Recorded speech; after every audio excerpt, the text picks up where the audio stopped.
nombre del Padre, del Hijo y del Espíritu Santo. Nehemías, capítulo 2, versículo 17. Amén. Aleluyas. Les dijo pues: vosotros veis el mal en que estamos en Jerusalén. Está desierta y sus puertas consumidas por el fuego. Venid y edifiquemos el muro de Jerusalén y no estemos más en oprobio. Entonces él les declaró cómo la mano de Dios había sido buena sobre mí. Y asimismo las palabras que el rey me había dicho. Y dijeron: levantemos y edifiquemos. Así esforzaron sus manos para bien. Pero cuando oyeron Sanballat, aleluya, cuando oyeron Sanballat, Horonita, Tobías, el siervo de Amonita, y Gesem el árabe, hicieron escarnio de nosotros y nos despreciaron, diciendo: ¿qué es esto que hacéis vosotros? Oh, aleluya, oh, rebeláis contra el rey. Y en respuesta les dije: el Dios de los cielos, Él nos prosperará, y nosotros, sus siervos, nos levantaremos y edificaremos, porque vosotros no tenéis parte, ni derecho, ni memoria en Jerusalén. Padre, gracias, Señor. Gracias, Espíritu de Dios. En esta mañana, Señor, estamos en tus manos. Todo se haga como usted le place. En el nombre de Jesús. Denle un aplauso a Dios y siempre. Aleluya. Yo quiero que usted le dé la mano al que le queda a su lado y diga: levantando los muros caídos. Aleluya. Levantando los muros caídos. Cuando nosotros nos remontamos a aquellos tiempos, aquel entonces, las ciudades antiguas estaban siempre cercanas, es decir, amuralladas, puesto que en tiempo de guerra, si no estaban amuralladas, eran un blanco fácil para que sus enemigos pudieran accesar y causarle un daño. Amén. Por eso todas las ciudades antiguas siempre estaban rodeadas de muros, muros hechos a ladrillo, y estaban cubiertas porque eso les servía como una especie de protección. Y siempre había un centinela, había alguien en la entrada, aleluya, siempre vigilando quién venía y quién no, quién se acercaba, porque en aquellos tiempos siempre se tenía esa costumbre. La Biblia dice que para aquellos tiempos Jerusalén fue sitiada por el gobierno de los persas. Si usted se fija en todo el resurgir del pueblo judío, usted, si estudia minuciosamente cómo surge y cómo nace el pueblo judío, usted se va a dar cuenta que Israel, en toda su historia, siempre fue una nación perseguida, siempre fue una nación rechazada, siempre fue una nación odiada por todos los que estaban alrededor del pueblo judío. Y la Biblia dice que para aquellos tiempos, pues se levanta este gobierno y golpea a Jerusalén, destruye la ciudad, derriba el templo, derriba los muros y acaba con todo lo que ellos tenían. Dice que los judíos que estaban allí se fueron al exilio, es decir, quedaron dispersos por diferentes lugares. Amén. Según ellos pudiesen ir. Dice que entre ellos, aleluya, un varón de Dios llamado Nehemías, este hombre, Dios puso gracia, aleluya, ante el gobierno de Artajerjes. Y dice que este hombre, ahí, estando ahí, siendo un empleado, aleluya, exiliado en tierra ajena, pero siendo judío, este hombre, a pesar de sentir ese deseo, sentir ese anhelo, sentir esa profunda pasión, porque Jerusalén volviese a ser reconstruida. Esto es como cuando usted sale pequeño de un lugar, del lugar donde usted nació, donde usted se crió, y a ese lugar le acontece algo, y usted estando en tierra ajena, usted se acuerda de cómo usted jugaba, cómo usted brincaba, cómo usted compartía con sus compañeros, cómo usted compartía, aleluya, con sus familiares. Todo era en armonía. Y la Biblia dice que ese sueño, ese interés de que Jerusalén volviera a ser reedificado. Es decir, estaba vivo en el corazón de Nehemías. La Biblia dice que esto no simplemente fue un sentir, sino que este hombre agarró, aleluya, y pidió permiso al gobierno de aquel lugar donde él estaba. Y dice que fue, aleluya, donde estaban los demás judíos. Y cada vez que él encontraba un judío, él trataba de embarazarlo del sueño que él tenía, de que había la necesidad de volver a Jerusalén. Y de que aunque muchos de ellos, entre comillas, estaban cómodos, ellos no estaban en casa. Porque Dios, conforme a lo que le había prometido a Abraham, Dios le había prometido un lugar donde ellos iban a ser establecidos. Ese lugar donde iban a fluir leche y miel. Dios le había prometido una tierra. Y aunque Israel atravesó dificultades y persecuciones, no era un pueblo bastardo. Era un pueblo que tenía un lugar donde Dios podía establecer por encima de la tierra. Se fija, cuando Nehemías sigue, aleluya, tratando de contactar a los demás judíos, parece que los judíos de aquel entonces tenían ese sueño en común. Yo traigo otra palabra para esta casa, y créanme que cuando estaba de rodillas, el Señor me cambia el mensaje. Dice que estando ahí, Nehemías logra contactarse con otros compueblanos, le transmite el sueño. Parece que independientemente de que ellos estaban en distintos lugares, parece que los judíos tenían ese sentir común de volver a Jerusalén y tratar de que la ciudad se levantara. La Biblia dice que entonces ellos agarran y se juntan, piden permiso de Nehemías como líder y dice que van a Jerusalén y comienzan la obra. Pero antes de, Nehemías le da un discurso y le dice: miren cómo está todo esto. Miren cómo está su ciudad. Miren cómo está su tierra. Miren cómo está el lugar que volvió a nacer. Y nosotros en el exilio, Nehemías lo que le está diciendo: se levantó guerra contra nosotros. Se levantó el enemigo contra nosotros. El enemigo golpeó nuestro campamento. Pero por encima de que le golpeó, nosotros no nos vamos a rendir. Hay guerra que a otros le provoca un corazón. Hay guerra que a otros le provoca muerte. Hay guerra que a otros le provocan caída. Pero hay guerra que el verdadero guerrero despierta el coraje. ¿Esto aquí todavía? Mira que al lado, yo no soy un cobarde. Hay gente que cuando le viene la guerra se venga al mundo.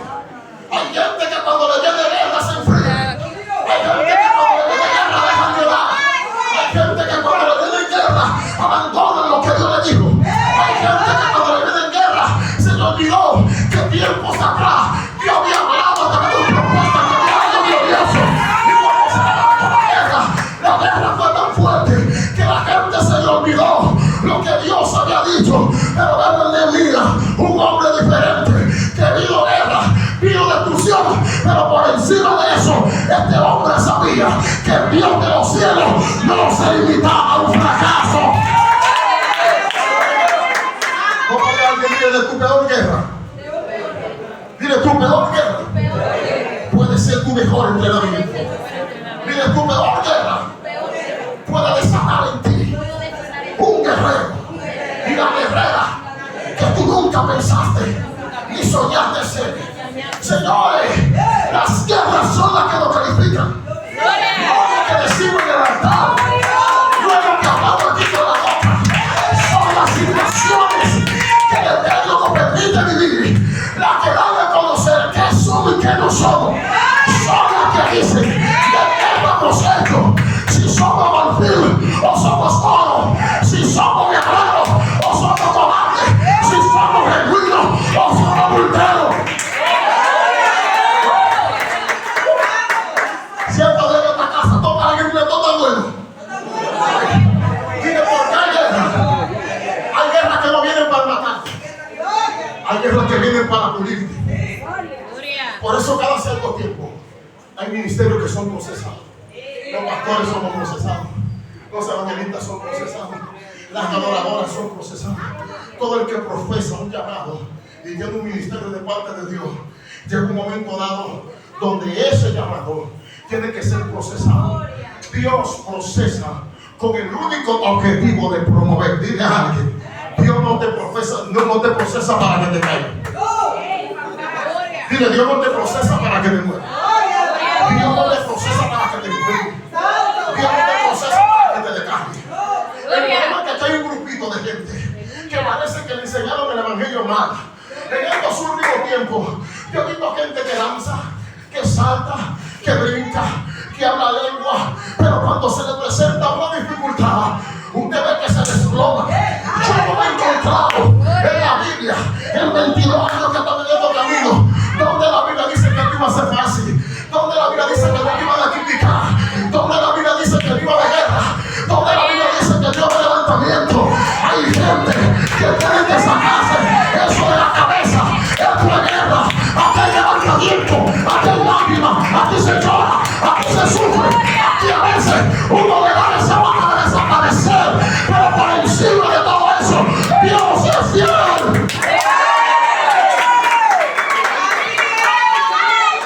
Pero aquí todavía, como alguien dice, yo me puedo despertar en esta tarde. La gente con el corazón de Nehemías. Dice, yo vengo a despertar. La gente que tiene el corazón de Nehemías.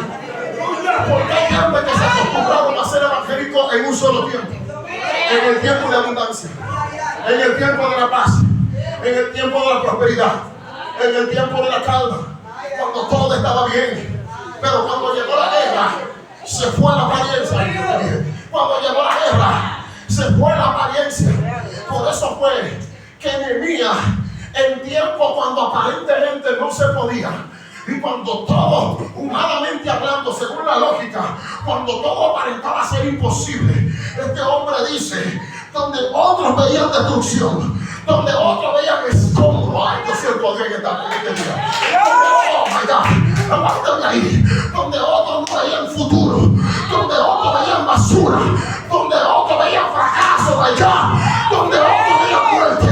El hombre estaba diciendo, le estaba profetizando a los escombros, yo veo una ciudad que se levanta. Yo veo unos muros que se levantan. Yo vengo a hablarle a alguien en esta mañana, cópale.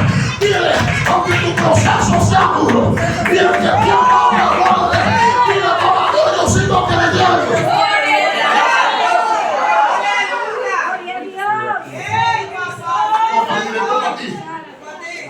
Y esto es para ti. Dígale eso para usted. Dígale eso para usted. Y el hombre se vuelve loco. Discúlpeme la expresión.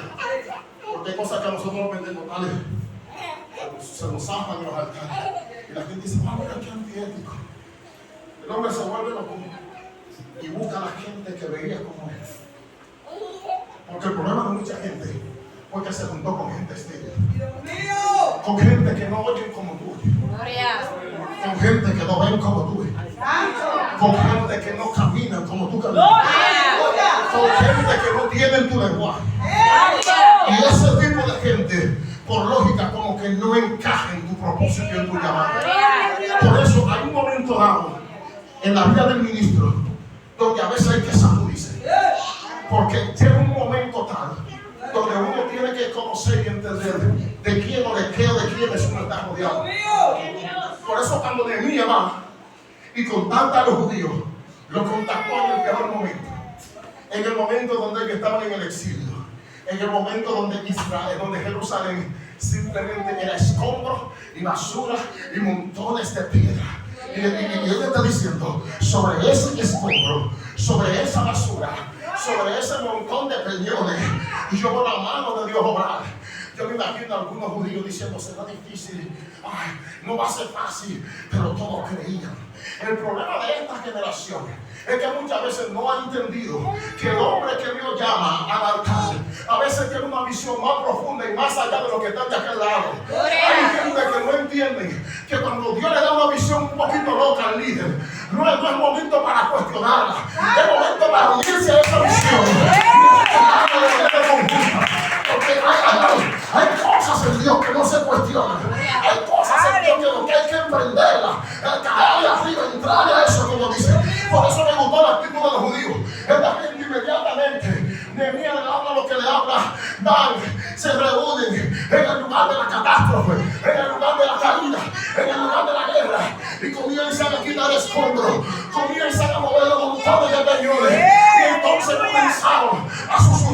enemigo. Comenzó Tobías, comenzó a Sanballat, comenzó que se quedaban, comenzaron a lanzar improperios, comenzaron a burlarse y comenzaron a decir: se levantarán estos judíos.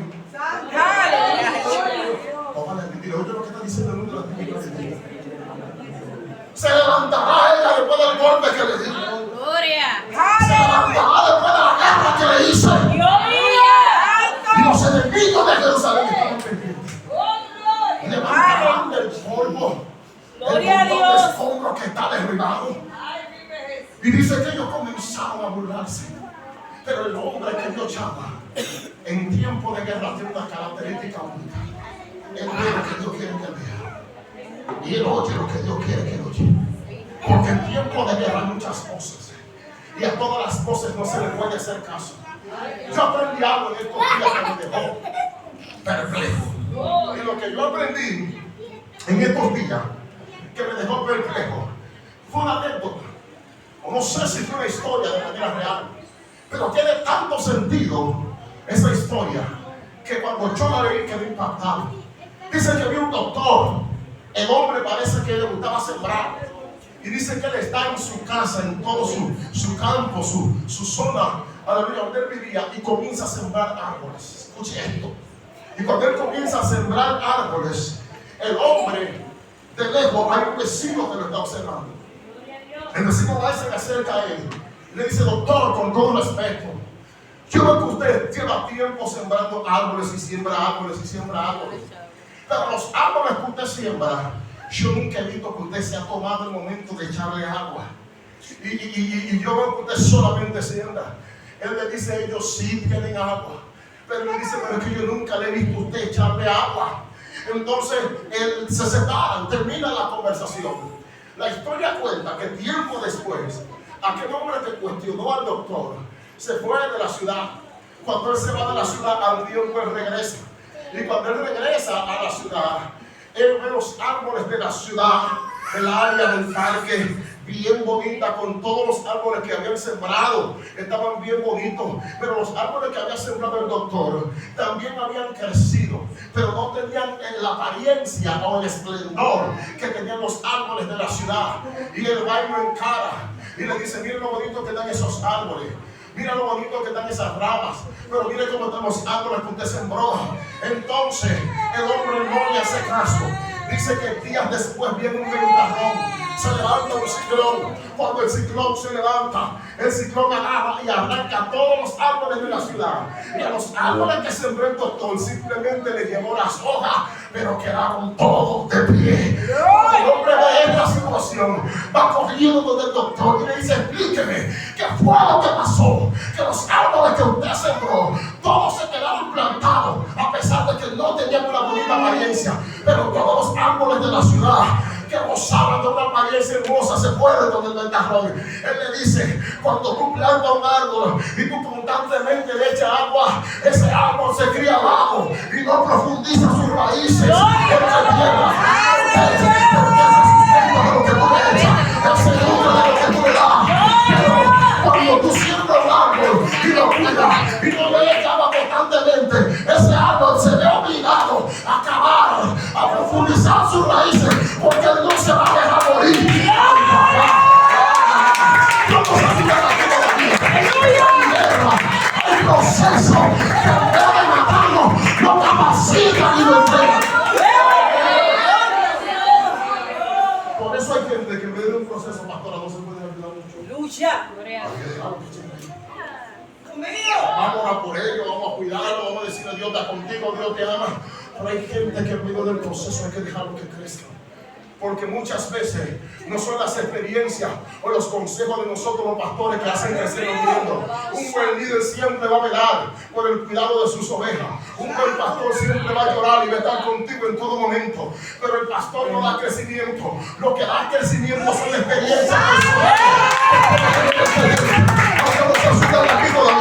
Lo que da crecimiento son las experiencias. Por eso en tiempos como estos, donde la iglesia carece de muchas situaciones, donde la iglesia en estos tiempos, los muros del amor están caídos, los muros de la unidad están caídos, los muros de la oración están caídos. caídos. Los muros, aleluya, del amor genuino están caídos. Pero el le dice, vamos a volver a Jerusalén y vamos a levantar lo que nos protege, lo que nos cuida, lo que nos guarda. Papá de alguien, dile, yo no sé cuáles son los muros que tienen que levantarse en tu vida. Yo no sé si esos muros son oración. Yo no sé si esos muros son obediencia. No sé si esos muros son ayuno. No sé si esos muros son sometimiento. Pero hay que levantar esos muros. Mira porque ese, aleluya, ese arte. Todavía y Samara te están chequeando. Y mientras tú estás convertida en escombro, no hay ninguna intención en contra de ti. Pero en el momento en que tú decides cambiar mi actitud, digo conmigo, moverte de posición. Porque cuando Dios ministra el espíritu de alguien, ese alguien lo único que le interesa es moverse de posición. Por eso yo entiendo que cuando Dios trae una palabra, Dios la trae al espíritu. Y el espíritu del hombre se choca con esa palabra que sale del espíritu de Dios. Y esa palabra lo que hace es que provoca un cambio. Por eso en tiempos como este, yo estoy en contra de muchos predicadores que quieren mover del cuerpo, pero por dentro tú sigues igualito. Tú sigues igualito.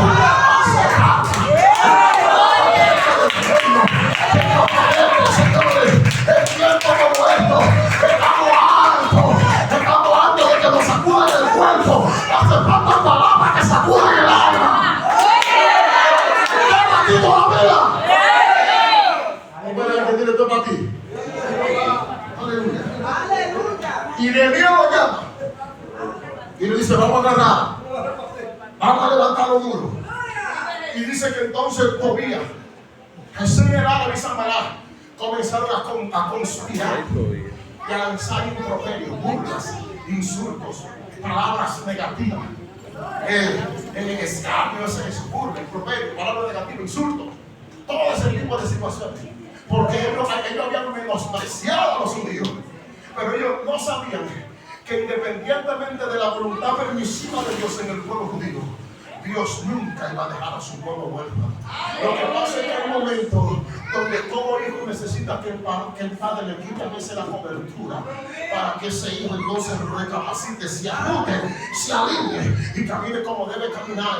Porque vuelvo atrás, señores, como único la iglesia de este tiempo y el pueblo judío de aquel entonces podía conocer a Dios es a través de las experiencias. Hay gente que usted se va a cansar y aconsejar y van a ser igual. Hay gente que usted va a orar por ellos. Hay gente que usted va a ir 4 horas diarias a su casa, pero ellos no van a cambiar. Hay gente que van a cambiar cuando aprendan a vivir en carne propia que usted está viviendo. ¿Están aquí todavía? Entonces Nehemías, viendo la necesidad que tenía el pueblo judío de que Jerusalén volviera a ser reconstruida, le dice, vamos a trabajar. La ciudad necesita ser reconstruida. Los judíos que están en el exilio tienen que volver a Jerusalén. Y dice que iniciaron la buena obra. Con una mano pegaban un ladrillo en el capítulo 5 y con otra mano sostenían la espada. Bueno, no dejaban de trabajar, pero tampoco se descuidaban de su enemigo. Yo voy a desatar algo porque voy a hacer una comparación. Tú ves que en estos tiempos hay gente que le piden a Dios un empleo. Y cuando Dios le da el empleo a Dios iglesia, Dios aparece el empleo. Pero también aparece el que yo voy a salir de ahí. Aleluya. Y cuando agarra, Nehemías dice, con una mano están pegando los ladrillos y con otra mano se están sosteniendo la espada. Aún así continúan los insultos, continúan los improperios. Pero Nehemías lo que quería era que el pueblo volviera a su lugar.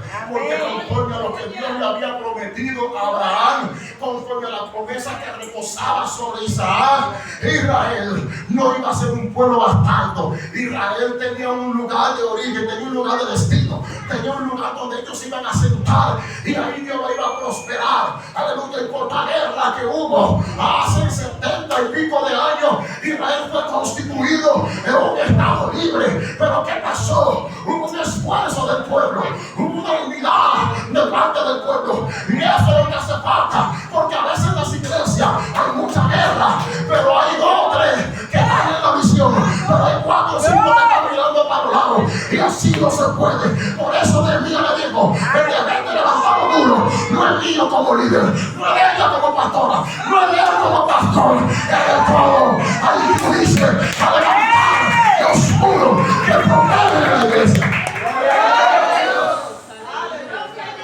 ¿Cuáles son esos muros espiritualmente que hay que levantar? Usted lo conoce mejor que yo, porque yo soy de lo que digo, que yo no necesito profeta para que me ministre. Yo sé cómo estoy delante de Dios. Usted sabe cómo usted está delante de Dios. Usted sabe en qué área usted va a descuidar o va a descuidar. Usted sabe en qué área se Zambalá conviértese en el árabe después de la guerra. Usted sabe en qué área usted es vulnerable y usted puede ser golpeado o golpeada. Así que no esperes más y comienza a levantar esos muros que están flojos. Comienza a levantar esas paredes de oración, esos muros del amor, esos muros de la unidad, esos muros del compañerismo. Hay que volver a levantar esos muros de la fidelidad, la obediencia y todos los frutos del Espíritu tienen que ser fuertes en el creyente. Señores, ya no podemos seguir viviendo el evangelio que se vivía meses atrás, donde nosotros dependíamos de lo que el predicador decía, porque hay predicadores, amados, que yo no lo invito. Yo no tengo en mi iglesia, acá yo no tengo show de entretenimiento. Por eso a mí me gusta cuando el predicador se mete con Dios y la palabra que Dios le da es una palabra del momento. En los últimos tiempos no queremos una iglesia intoxicada, entretenida, en teatro, pero hace tiempo que la palabra de Dios se le fue a muchos.